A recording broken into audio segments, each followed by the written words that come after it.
Welcome to Shaman Sister Sessions, episode 100. This is so exciting. Here we are. I'm Katherine Bird. I'm here with my dear shaman sister, Michelle Hawk. And we are so excited to be hosting our 100th episode. And this is a special episode. We had been thinking, what are we going to talk about for our 100th episode? And then it sort of became insanely apparent to us, something that needs to be talked about right now. So before we begin, you hit subscribe, like, comment, share, and you can reach out to us through our website, Shaman Sister Sessions. And, you know, the more that we interact about our topic for today and find our greater sense of personal clarity and wisdom inside of all of this, the better. So today we are talking about our viral situation and COVID-19 and what are the implications, what are the spiritual, emotional, mental, physical implications that we're working with individually and collectively? How are we as spiritual practitioners, healers, those who are working with the public directly, how are we managing and handling our own internal experiences, plus supporting those that we are interacting with. So, hi, Michelle. Hello. Happy 100th episode. Happy 100th episode. Yeah, and thanks for tuning in to everybody who's watching or listening to this later. Thank you for, and so it's funny, Kat was mentioning, oh, what are we going to talk about? I was imagining like this really nice retrospective with the Shaman Sisters. We've been recording podcast episodes for about 3.5 years now. And so, okay, what have we learned over that time? What recommendations would we offer people as far as podcasting or whatever? And that's definitely not what is happening today, but we still get to celebrate. Thank you for helping us make 100 episodes and hopefully many more to come. So thanks for joining us. Yeah, this, it feels like, there's almost this like hijacked feeling, and not that I'm like resentful about it or anything, but just, and there are many things that are being definitely waylaid or offered in different sorts of formats, or things going virtual or whatever. So we are by no means alone in having our plans changed a little bit. So yeah, where do we want to start with this? Well, I think first of all, we want to, I think first it's important to say that if you are struggling right now, if you are in any sort of feeling that you're having, confusion, fear, anxiety, worry, whatever it is that you're at, it's okay. It's okay to be wherever you're at, to feel whatever you're feeling. And this is this container that we're holding here for you is to help support where you're at. So you don't have to deny anything or, be spiritual enough not to be feeling something right now. We're all having our individual experiences. We all have our individual lives that we're working with in terms of our family and our friends, our community, our clients, our financial situations, our work in the world. That is feeling a little bit turned on its head right now, and so whatever your experience is, it's welcome here. Mm-hmm. And I think that first and foremost we need to say that. Yeah, absolutely. And to continue off of that just a little bit, one thing you said, Kat, of like, oh, you don't have to be spiritual enough to be above it or not be affected by it. That's totally not a thing. Let's just disabuse everybody of that notion immediately, that when something like this is happening, when we're confronted with a massive disruption in the collective consciousness, on every plane, on the physical plane, in terms of our bodies, our health, our 3D realities, in terms of the psychic and the mental emotional plane of people, having a very different emotional experience and being confronted with life choices and isolation and all these things. And on the spiritual plane, the energetic plane, it would be unnatural if you were not affected by that. So if you are feeling affected by it, I can pretty much, guarantee that you are. It's okay. You can let yourself be in that, and know that, if you're trying to separate or trying to, zoom above it or have a higher perspective, that's all well and good. But I actually do encourage you to be present with what it is awakening in you, because this, one of the things that I want to talk about with this whole situation is around what are we being called up to, and what are the invitations that are available to us. And if we're present in, as much as we can be present in the discomfort of the experience, we'll be that much closer and in more contact with those messages, with those invitations, and be that much more attuned to our listening, so that we can receive the messages, that we can be in this creative relationship with the situation, rather than dissociating, rather than checking out, rather than, trying to zoom to a higher plane and only operating on this upper level consciousness that inherently isn't relevant immediately to our 3D circumstance. So that's my invitation to you, is how much can you descend? How much can you drop in and be present with everything, even if it is uncomfortable? And then there's also the invitation to do the opposite of that. And to take that higher perspective view. And I just put out a channeling video about this situation, and one of the invitations in that channeling video was, to take that higher perspective and to be able to hold, but not to stay in the higher perspective always, to hold both at the same time, to be in both places at the same time, to start to expand your consciousness, and in some ways be able to split your focus. To hold both at the same time is kind of a higher realm of experience, in that, yes, there's all this physical stuff and all of this, real earthly plane stuff that I'm working through and dealing with and over here. And I also have this higher perspective, so that I don't get completely stuck over here if I am kind of spinning out, or I'm becoming way too kind of mucked down in the noise, really. Is one of the risks that we have, is that we get really mucked down in the stories and the noise, and sort of going over and over things in our head, and kind of ruminating about problems, which there's a very delicate balance there that we get to be in, that is looking really deeply at ourselves, looking at our habits and our patterns and the way that we are in the world, and what we're changing, what we're creating. And then also this, higher perspective of being able to hold a higher vision for humanity, and kind of marrying those two together, I think, is the sweet spot, where we get to be in reality and be connected to it and be working with it, and also not be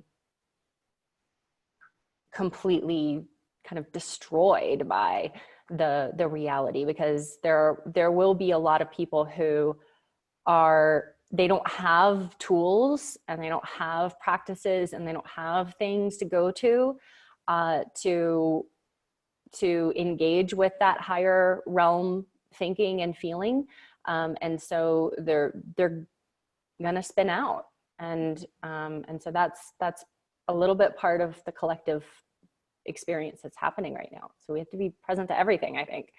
Yeah, it's a little bit of this energetic bilocation, right? Mm-hmm. And I guess my thoughts to you, knowing, and maybe this is just me and the people I've been talking to who are in a little bit of the checking out of up above, and I'm calling them back down, right? But recognizing what is your pattern, is your pattern to get sucked into the 3D realm of worry, and looking at your, Facebook and getting all, spun out over multivitamins or whatever, in which case, tune into this higher vibration. Or is your pattern to check out of the earthly realm into this higher consciousness frequency? Okay, in that case, tune back down. So find whatever balance really works for you to be present in being able to be an effective human, right? Like, take care of yourself, take care of your health, go to the grocery store, take care of the things that you need to do, wash your hands, clean your house, and also tuning into what is being asked of me, what is being asked of Earth, right? These are some of the questions that we can be asking of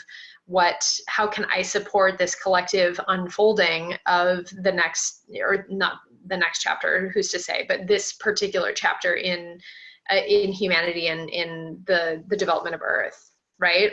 So it is, yeah, it's weird. It's almost like, you know, the science part of me is looking at like, all right, what is the evolutionary role that viruses play in creating mutations that then evolve into this new species? And are we at a speciation point in human history, right? Is there something that's happening within our DNA as a result? And we can look throughout the many eons of evolutionary history and see the key role that viruses play in altering genetics. And yet we're in the middle of it right now. So it also like doesn't feel super helpful necessarily to look at that. I don't know, Kat, what are your thoughts on I don't know. I think it is because I think that we've become so separated from nature, and we as humans have become so like, this is nature and we're going to subjugate it and we're going to figure it out and we're going to bend it to our will. And we've been doing that for so long that we've forgotten that we are part of nature and that we are part of natural law and natural cause and effect. Like this is based on cause and effect. This is based on our interaction with our ecosystem. And we need to come back into balance. And we've all known that for a really long time. Like, we're really out of balance. We are not stopping. Nothing is really changing on a very fundamental level. There's little progressions, but we know that these little progressions aren't actually going to change things enough for us to survive as a species. So here we're faced with this impending mortality, and we're faced with looking at ourselves and looking at our relationship with our environment and looking at our relationship to our relationships with each other. And we are having to make some choices that we can't avoid really right now. And I think a lot of us have seen this coming. We knew that this was on the horizon in one way or another, in one sort of shape or form, that there is the need for a global transformation and change. We've all felt it coming. And the truth is that usually, and you'll remember your own experiences maybe in your life where there was a lot of change and transformation and radical upgrades and radical awarenesses that were coming in. Those were usually not in the most comfortable moments of your life. They were usually in the moments when you're like, oh my God, I feel like I'm dying. I feel like everything is falling apart.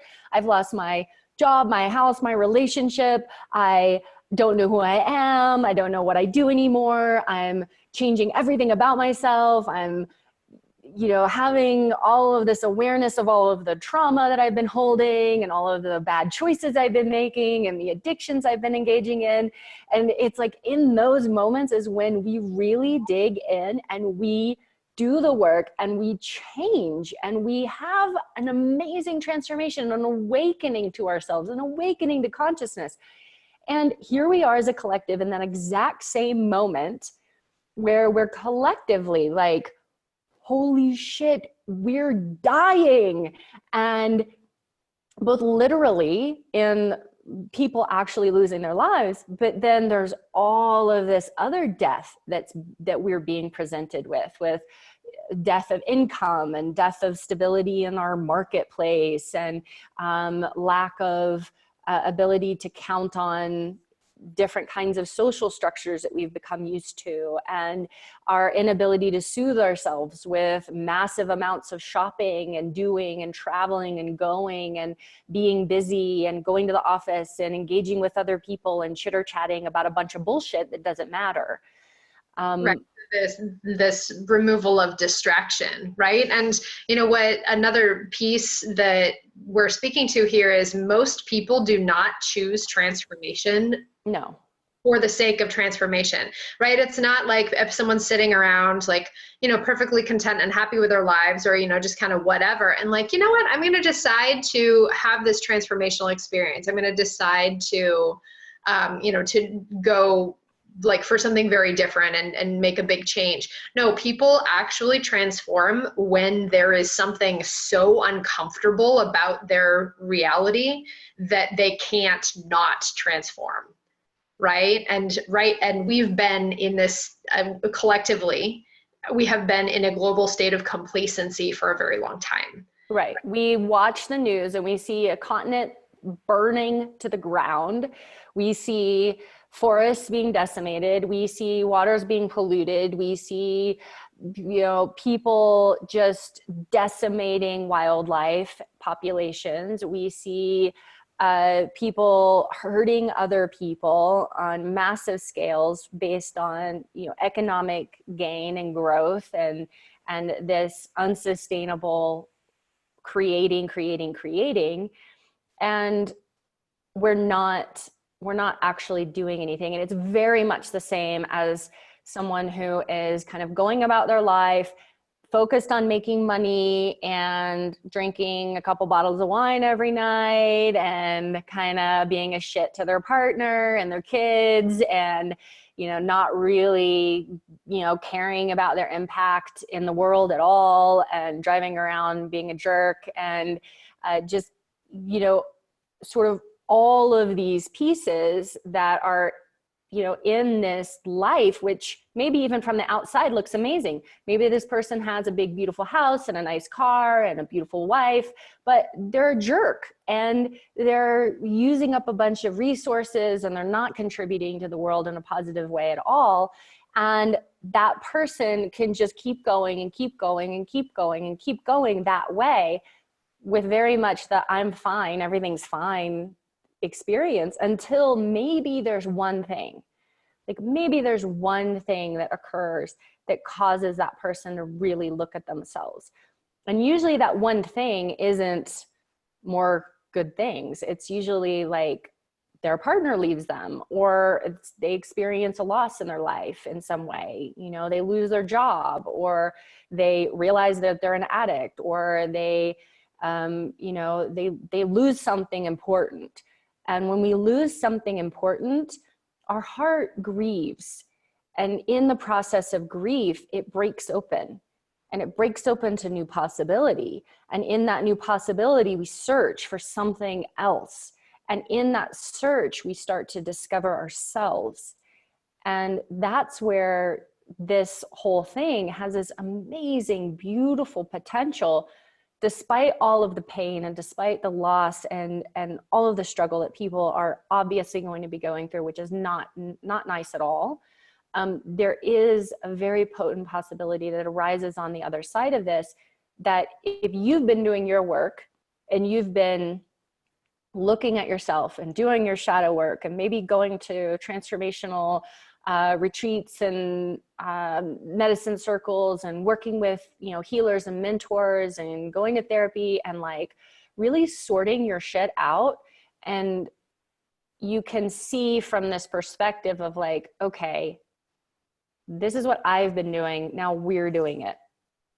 And that's really beautiful, because maybe you can recognize in yourself like, oh, I've changed a lot, right? I've taken on all these new habits. I've changed the way that I eat and talk and interact with people. My relationships have improved and I'm just a better person. And that's what we can sit with in our vision and in our heart for this, you know, this reset button that's happening. Yeah. Mm-hmm.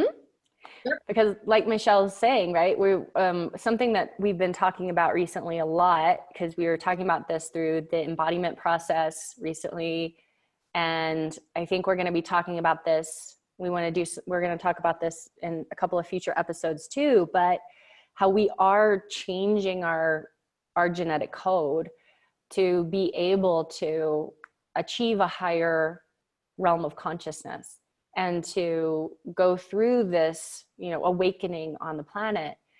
And that when we look at a virus, it drops information into our genetics. And there's different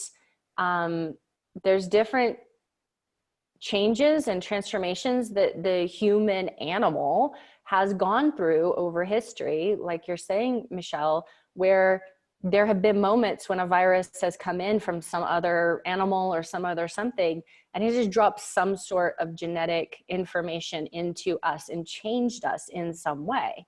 Mm-hmm. And yeah, we see this across the board in different species, right? Where either cutting and like having little snippets of DNA or having, you know, something altered at some state of the development process, then grows to impact a population, right? And the term evolution, a lot of people, and in the personal development community and the spiritual community, we look at the term evolution on the personal level. But what the term evolution actually means is a change in allele frequency. So, you know, a change in the frequency with which we see a particular variation of the genome within a population.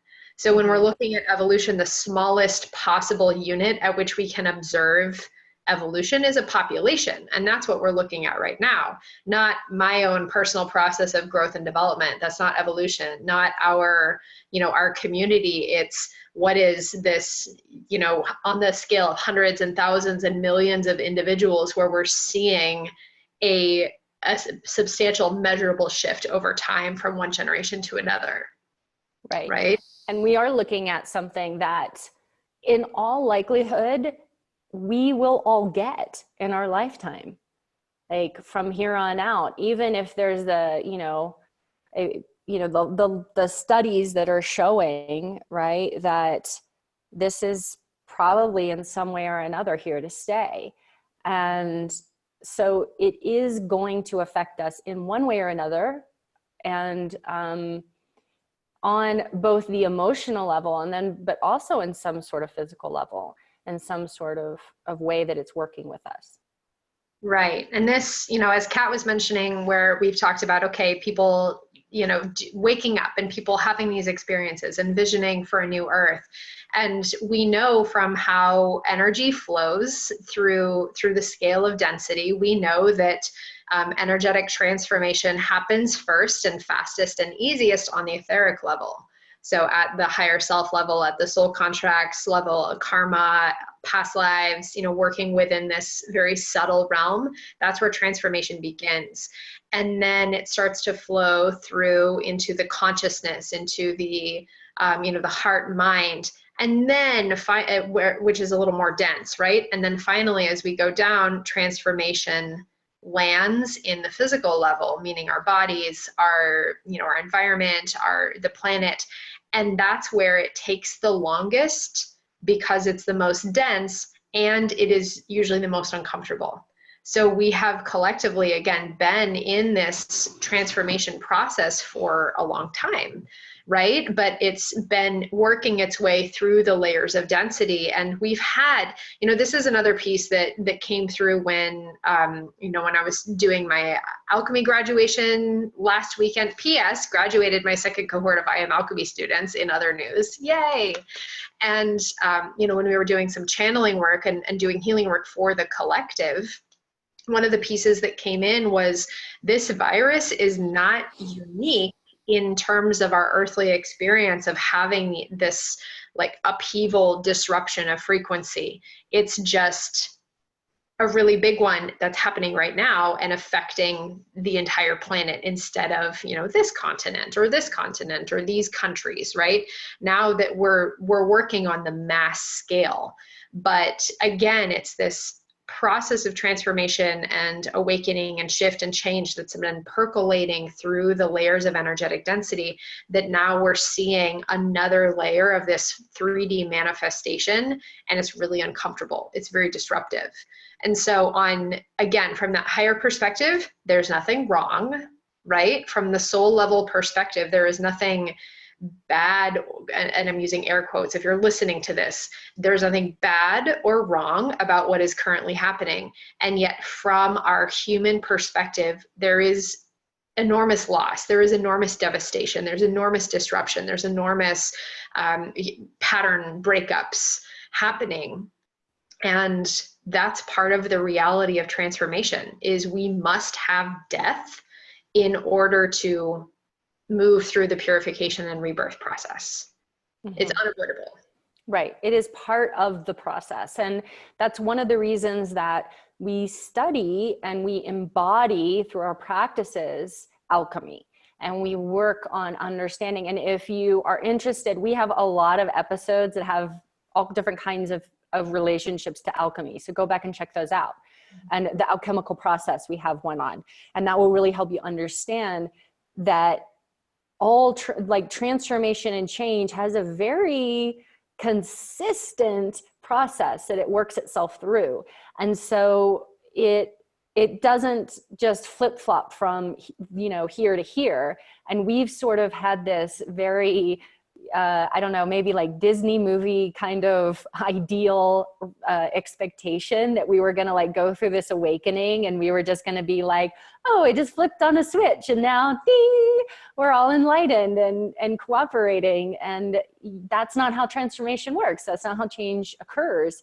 And this is actually in alignment with how change and transformation occurs on a global mass scale. And so that's what we're holding space for. And when we look even in history, we can see where things like even having the Black Death and the plague arise in the population, it actually created space for the Enlightenment and for the Renaissance to emerge. There was there was something about all of that death and everything that occurred at that time that actually closed the chapter on the Middle Ages and the Dark Ages, as they were called, into this age of enlightenment and bringing more light. And would that be the way that people would choose to have a transformation? Hell no. Have you seen anything about how horrible the plague was? I mean, we got nothing going on over here when you talk about like the plague, like pussy things all over your body and pretty much in like one day you're dead, and just an insane, disgusting disease to be running through the population. Yet somehow it did turn into something that created a positive thing. And even looking at the Spanish flu, which a lot of people are looking at right now, in its relationship to this virus, because it is kind of like a flu, and thinking about, okay, well, 1918, and then then we start seeing a huge shift in society after that. We start seeing societal norms completely change, fashion completely change, women's rights completely changed. Women's rights to vote came right after that. Like we start to see that there became a bit of an awakening into a new way of balance between the masculine and feminine for the first time in Western society, that in history, that recorded history. So there's these moments that we can track through time where we have recorded history of things being the worst possible experience, the worst possible thing that people could go through, and then it somehow transforms and transmutes itself into something very positive. And we'll continue to see that over and over and over again as we're going through these transformations. Yeah, this is universal law here, universal law of how transformation works. So if if nothing else from this podcast episode, I do hope you take away from the perspective of understanding principles of energy, this is all totally normal, right? And very predictable, right? And this is where, again, tuning back into the alchemy episodes, I've done, I don't think they're accessible, but the Alchemy for Real Life, the class series I did a while ago, maybe I'll open that up and see, but working through the stages of alchemy to have this very predictable relationship to transformation and change. First comes death, then comes purification, meaning sorting out all the pieces. Then comes rebirth, meaning putting them back together and having this new life experience, right? That's just how it works. And so then some practices to support us, I think, through this death phase would be super important and helpful. And again, death, right? Like there are people who are losing their lives, and yet everyone is experiencing some form of death in your life. Maybe you lost your job, right? Unfortunately, or maybe, there's death to some of your patterns and habits of how you're spending your time and your money and your energy. Maybe there's death in terms of the structures that you have for your life, your relationships, your friends, you had to move, or whatever is happening. There is death happening in your life, in everyone's life right now. And so some of these pieces, we do have practices. I actually just wrote up, the other day, I wrote up an energetic survival guide that I just made available on my website. If you want to tune in and go to that, joyofenergy.com, there'll be a thing that pops up that prompts you. You can put in your email and then download the energetic survival guide that has practices for supporting you right now and in general. But Kat, what would be some of your favorite practices to recommend to people for supporting in this death time? Well, we want to remember to be in the earth as much as possible and be on the earth as much as possible. And so some of you are in cities and some of you are in apartments, and that is, you're feeling all the other people's energy and so on. So that can be really challenging. But if you can get out into nature at all, even just, taking a walk and being in the sun and if you can get out on the earth and take your shoes off, if you have access to any kind of nature at all, take advantage of that. If you don't have a lot of access to nature, then whatever that representation is for you, to be calling that in through, imagery and meditation, plants and your house, your pets, like these are sort of our connection points sometimes to nature. If we're really stuck in a situation, maybe you are actually ill and you can't leave your house, then, finding those places to connect into nature and to just exhale a lot, and really exhale down into the earth and just feel everything leaving your body that isn't serving you, anything that you've been holding on to, just keep releasing and letting go. Shaking a lot, like do a lot of shaking practice, stand up and shake and make a lot of sound and noise and, shaking, tapping, whatever. It doesn't have to be regimented from a book or from a class. You don't have to know what you're doing. Just like hitting yourself and moving the energy, shaking and moving the energy. And that will help to clear some of the stagnation of like stuff that you're collecting from other people and stuff that you're holding on to, your own like grief and sadness. Mm-hmm. Just tapping on your heart and breathing.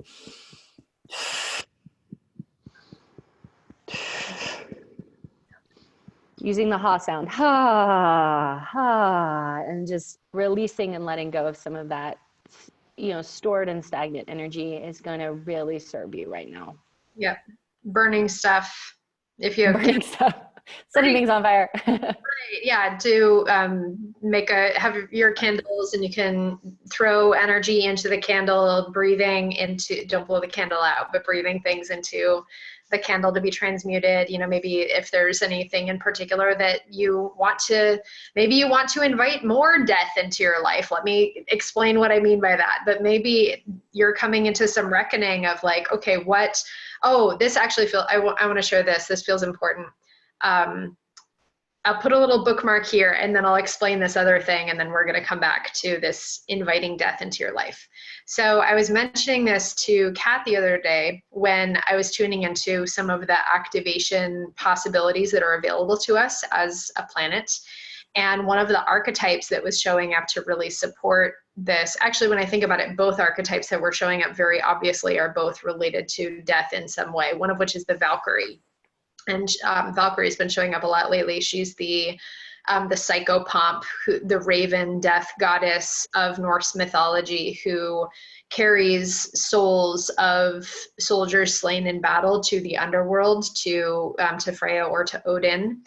And so she's been showing up a lot. But the one that felt very important to talk about in this context is the devil. And please understand, when I'm talking about the devil, it's not coming from religious weirdness. There's not any shaming crap happening here. I'm writing an article about it that'll come out in conjunction with this probably, so stay tuned and have a look for that article on activating to the initiations of the devil. But when we look at the devil as an archetype like any other, with her own suite of traits and gifts and challenges and initiation invitations, we see that the devil is associated with patterns of addiction, with illusion, and with the initiation of agency and sovereignty in order to release and dispel addiction and illusion. So before we've stepped through that initiation portal, it's a lot easier for us to indulge in illusory fantasy or stories about our lives, or, as Kat was mentioning, patterns of addiction and avoidance like shopping and social media and Netflix and our jobs and whatever it is, right? These are all potentially addictive patterns that maintain an illusion about who we are, our identity structure, and our lives. And the initiation that the devil offers us is to cut the strings that hold us like puppets, right? To cut our puppet strings and to free ourselves from these illusory patterns and step into sovereignty and agency as active creators of our life and our lived experience. So that is the initiation of the devil, to separate from illusion, to separate from addiction. That's also, we can see why she gets a bad rap, right? Because people are like under the spell of the devil, quote, that, isn't really her spell. It's our spell that we place upon ourselves. And she's there waiting, holding this portal for us to step into this agency and sovereignty. So to circle all the way back to that bookmark I left in earlier about inviting more death into our lives, I invite you to look at what illusions have you been maintaining in your life about who you are, about how your life is, about how you're showing up in your life. What addictive patterns have you been maintaining about how you're spending your time, how you're spending your energy, how you're spending your money, where your attention is going, and where would you like to step into your sovereignty and agency as a creator of your lived experience and invite death consciously to those things to support their release and to support their dissolution and dissolving away, to support them being burned away, so that you can step into greater connection, freedom, and empowerment as this free individual, as this agent of your own lived experience. So that's my invite death consciously for the purpose of continuing to actualize your own transformation. Mm-hmm. And the piece is that when you do that work consciously, then you don't have to do it unconsciously and, have the shit beat out of you without knowing what's going on. It's like, oh no, actually this is what's happening. And this is a lesson I get to learn from this. And this is what I'm going to change about myself. And this is how I'm going to engage with the world in a different way. And this is what I've been holding on to, because we have all been holding on to structures in our society and in our world that aren't actually for our own personal or collective highest benefit, because they're convenient, because we're used to it, because it makes us feel good, and like Michelle's saying, because it feeds an identity that we've been unwilling to release. And even in our most, conscious self, it's like, okay, well, I'm no longer addicted to buying purses, but, you know, now I'm addicted to buying, you know, health food supplements, right? Oh, I just spent, you know, it's like, oh, I used to buy a $300 purse and that was not good.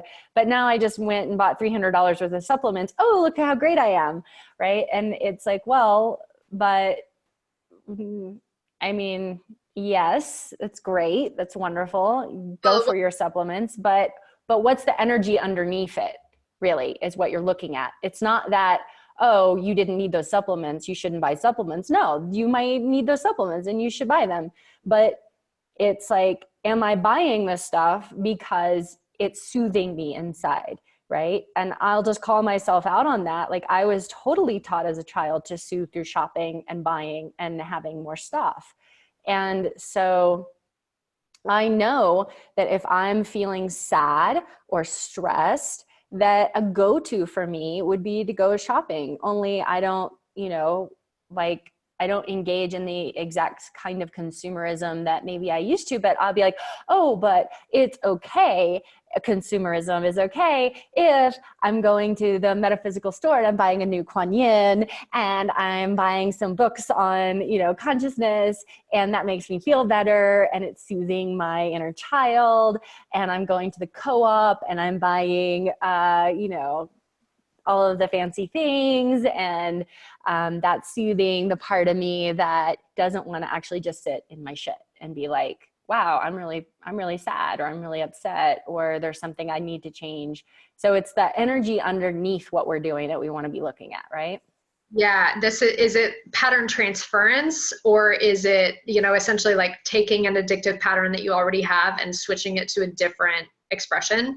So this actually would be, I'll say this moment is a really good time to get very clear on what your self-soothing and your addictive patterns are.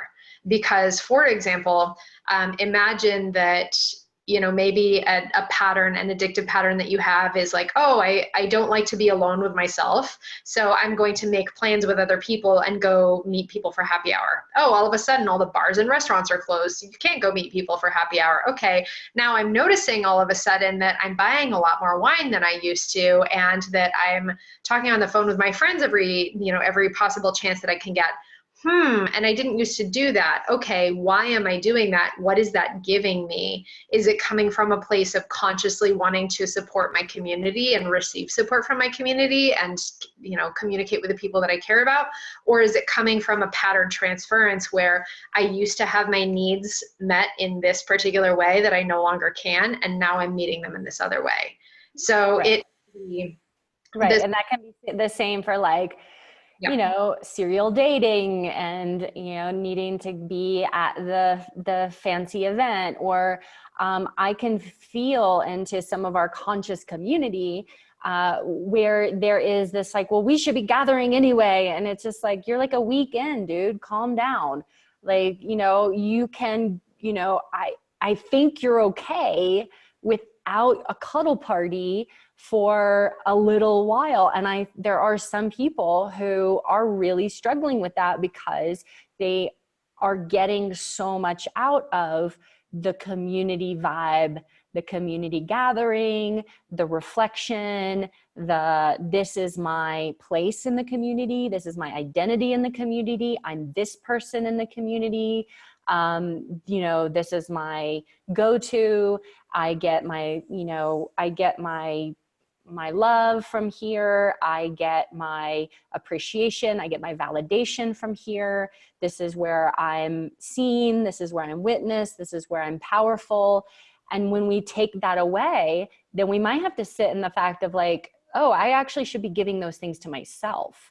Right. Those are all addictive patterns too, right? And so no matter what it is, invitation to sit with what is it bringing up for you in terms of, I feel like it's easy to see when we can no longer do the thing that we were doing on autopilot, right? So maybe sit with your journal, or maybe just, you know, kind of take a few minutes and sit with yourself and look at, what did I used to spend all my time doing that I can no longer do as a result of quarantine and however, you know, isolation, whatever things are? What need did that fulfill for me? And what am I choosing to do instead? / is there a way that I can create a healthier, more loving, more generative, creative way to truly meet the root of that need, as opposed to laying stuff over the top of it? So, Right. I mean, this is confronting shit.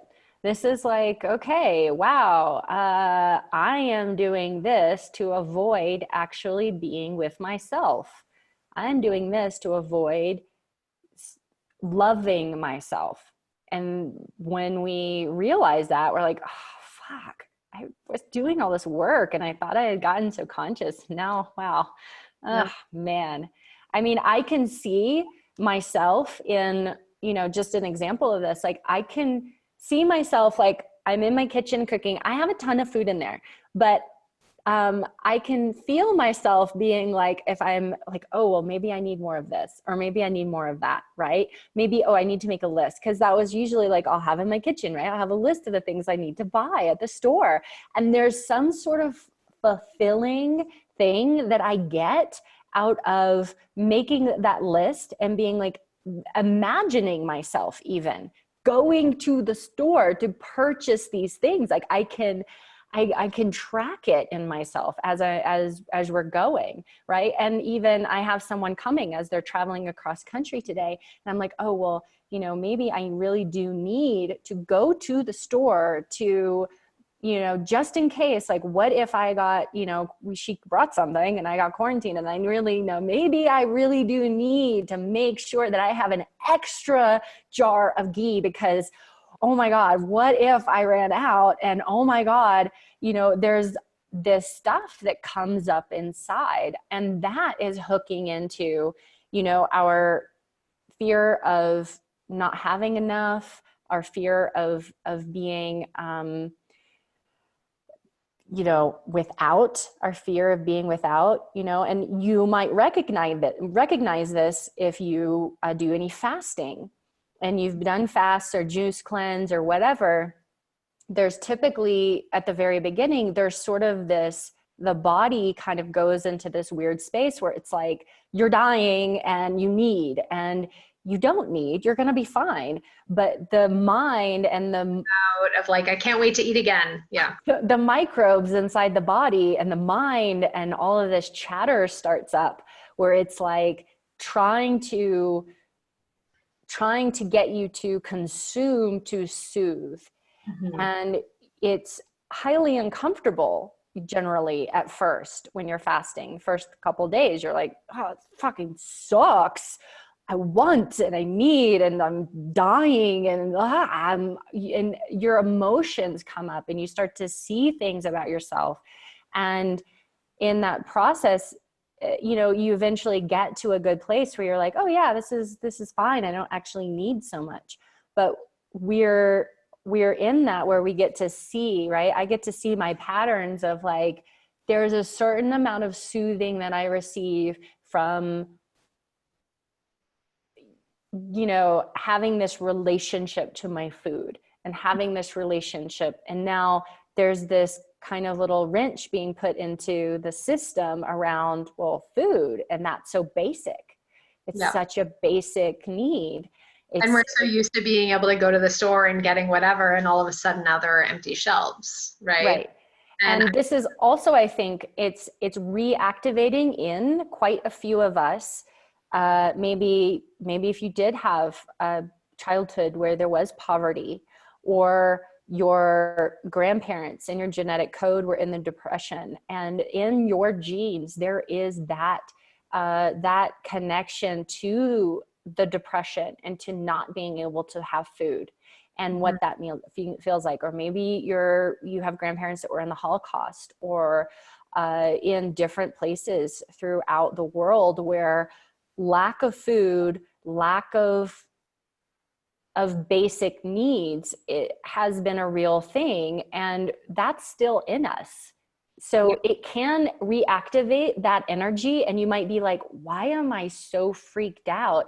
And that can be something that then's coming up that you know, can get to work with, you know, healing that lineage. And we're going to do an episode pretty soon about healing through the timeline. And we've done some episodes around working with ancestral energy, but that's something that might be coming up to be worked with within your own healing of your own genetic code as you're working through this stuff. Yeah. One of the ways, I'll say one of the biggest ways in which this is showing up for me is, I work from home and I spend a lot of time just in my own environment anyway. So that in itself isn't really all that different. But I am also the anti-hypochondriac in my life. Is like, I'm fine, I'm not going to get sick, I'm good, I'm healthy. Like I feel very stable in my immune system.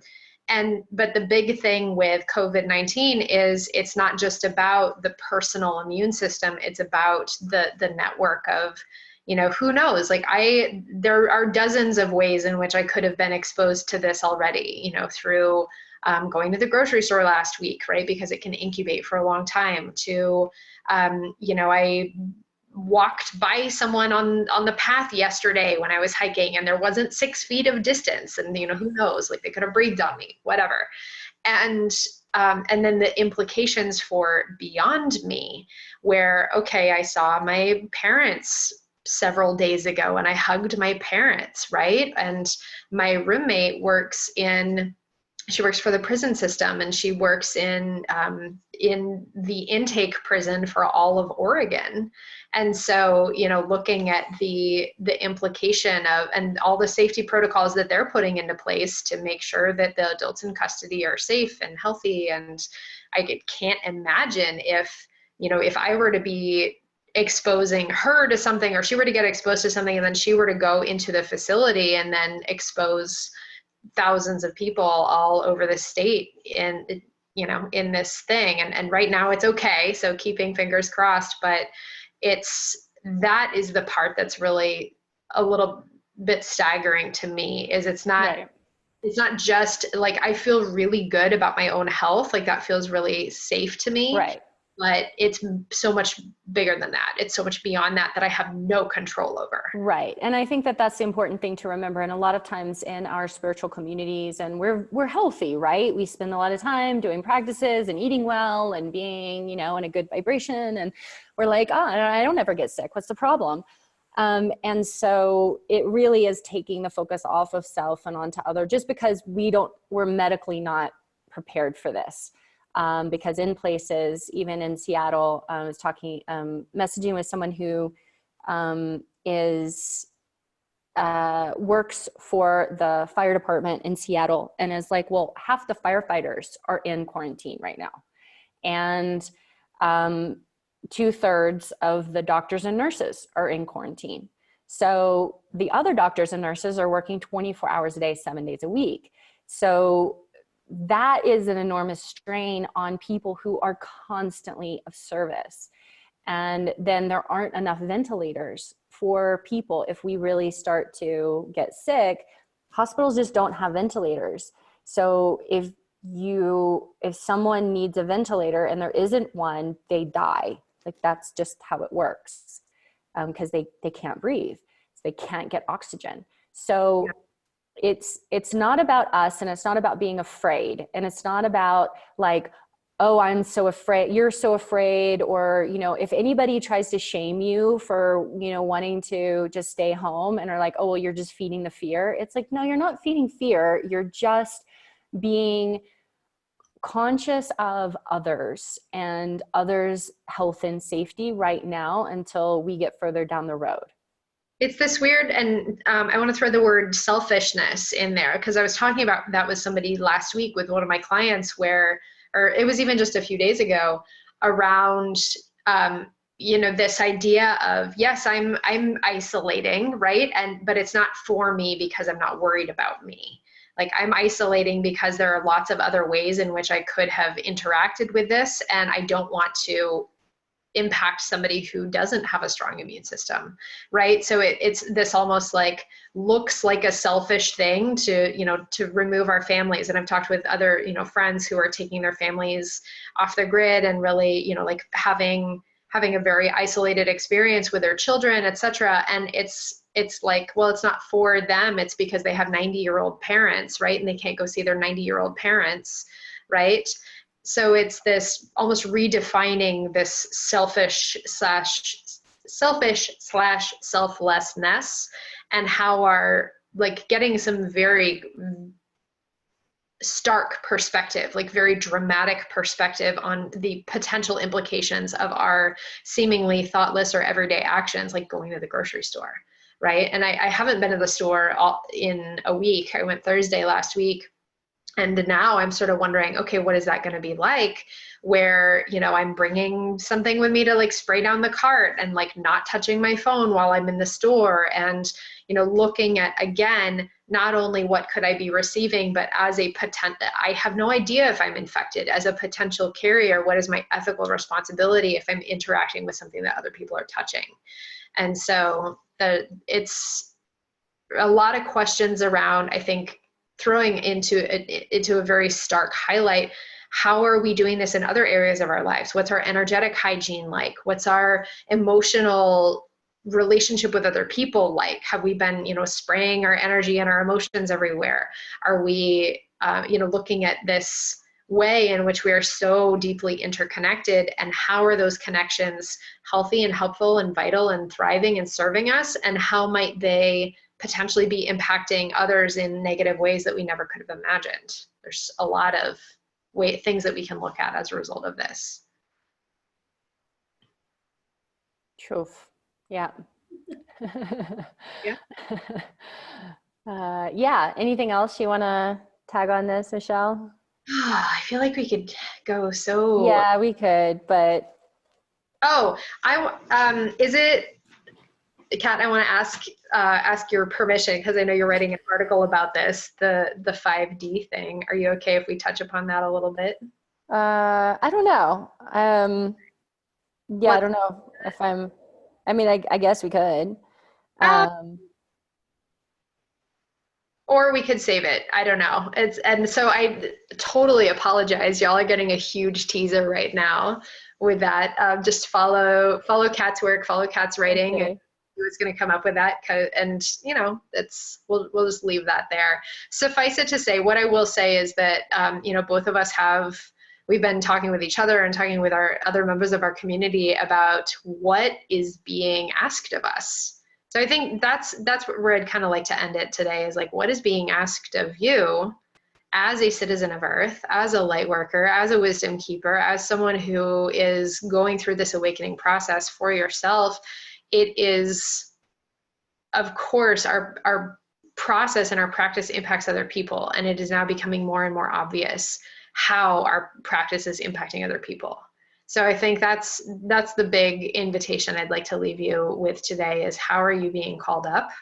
What initiations have you been going through to prepare yourself for this, right? Like that's a really helpful exercise. You know, I found myself, just like little side note, over the weekend, especially, I found myself sitting in a lot of gratitude for the ways in which I've been prepared for this that I had no idea were preparation for this. Mm-hmm. In terms of things happening in my life and in my business and in my health and in my fields, in my relationships, to, by the time, you know, this has really rolled around, I feel awesome. I feel really strong. I feel really stable. I feel very prepared, and I feel very prepared to be of support to other people. So I had a tremendous amount of gratitude for all the initiations and all the challenges and all the things that I have been led through, especially over the last several months, in order to be this version of myself right now, because I can see how much stronger and how much more capable I am to be of support at this point in time. So I invite you to sit with something similar, if you like, of how have you been preparing for this moment? What are the skills and tools and practices and awarenesses that you have now that are supporting you and serving you? And really allow yourself to trust your practice and trust yourself, trust those tools. And also looking ahead at, okay, what is next? What's the next growth edge? What's the next initiation cycle? How can I serve more, love more, show up more, be more strong in myself, be more confident, in order to impact not only my own practice, but for the benefit of all beings. That's always where we come back to, right? So a couple prompts for you there. Yeah. Yeah. So that's a lot. Great.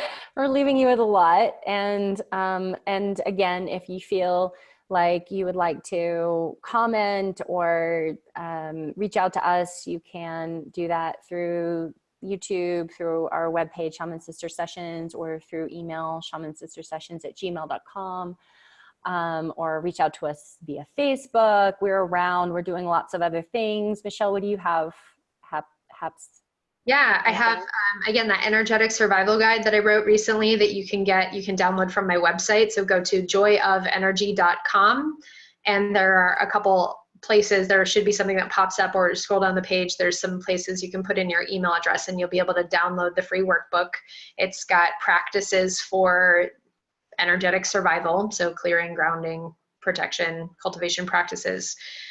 So that would be, yeah, again, my gift to you. And then if you're interested in receiving more support, then you can always contact me. You can contact me through my website, joyofenergy.com, if you would like to have one-on-one support in cultivating a practice and creating an embodied experience that feels alive and healthy and vital and powerful, not only for you, but to be of greater service on this earth. If that's something that you'd like to do, then I am opening some spaces for contract and non-contract clients.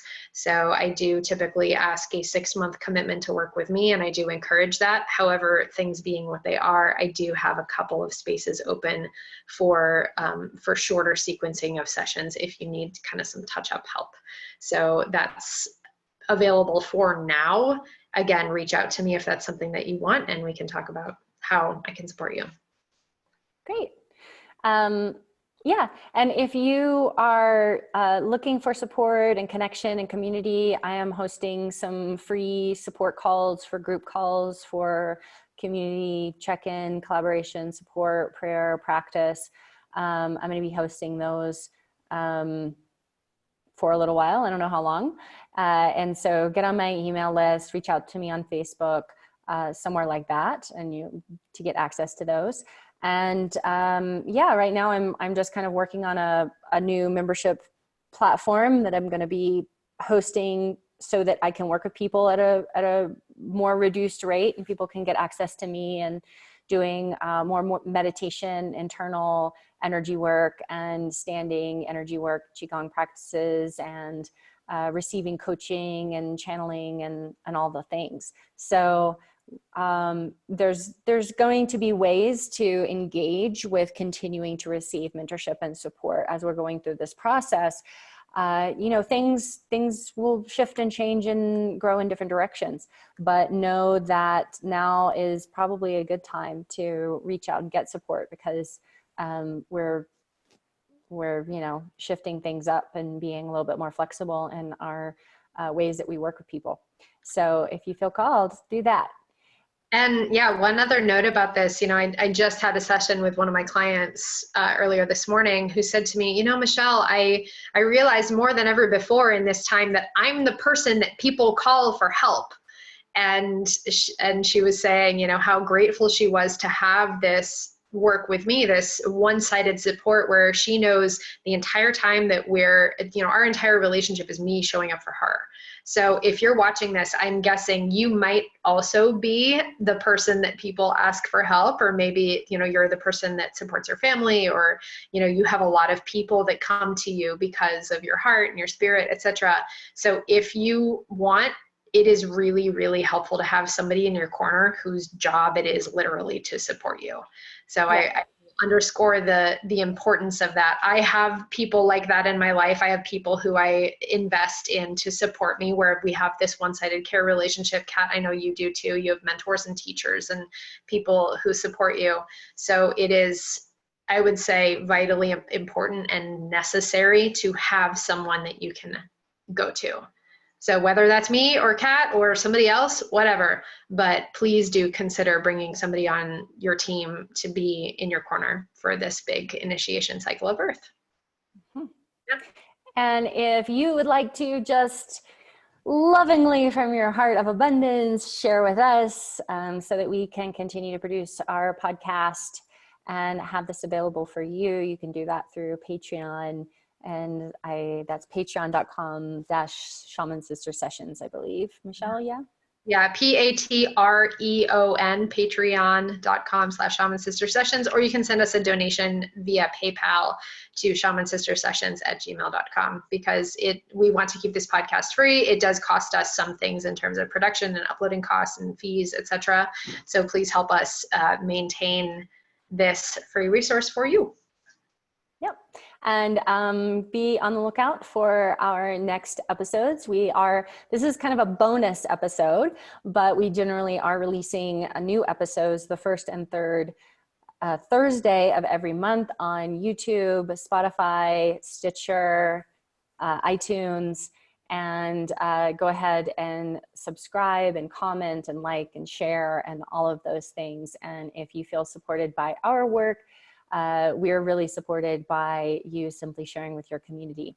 And we wish you so many blessings in this time of great transformation and change. And we wish you all the best. And yes, will you share this episode and help us go viral? Yeah. Thank you. Yeah. All right. It's time to go viral, you guys. Yes. Awesome. All right. Stay healthy, everybody. Thanks, Michelle. Bye.